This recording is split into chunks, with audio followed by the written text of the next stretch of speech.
为了要防止民众车祸了后耍逃走的行为，新北市警察局对6月初开始要推动检举新制。那准民众会当提供车祸影片协助警方调查，检举的奖金呢，上侪会当领到1万块。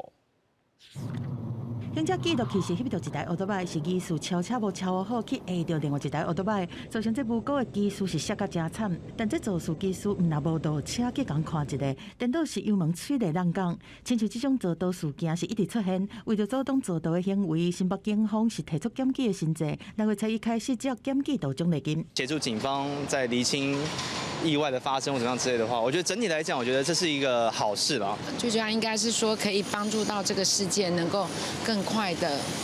水落石出。新北市警察局讲，只要民众提供交通事故肇事道义，也是道路交通事故录影资料，帮助警方来厘清肇事，也是交通事故的原因，都会当来领检举的奖金。首先会当登录警方的 App， 在申请服务专区点交通事故影音上传平台，再个写事故车祸地点、时间这资讯提供给警方。审核的结果，警方会用书面通知，再个发奖金。那提供的是道路事故影响，上低奖金1000，上悬5000，但若是提供肇事道义的影像，奖金对3000到1万。其实有时候在可能事故有些死角的部分，我们还是会希望说民众可以，如果有好心人可以提供我们事故影像的话，我们可以把案件厘清得更全面。警方讲，民众检举是实名制，若是无写名，也是提供假资料，也是同一个交通事故已经领过奖励金，拢无法度搁发奖励金。希望新制上路了后，会当帮助警方调查交通事故和造道事件。记者综合报道。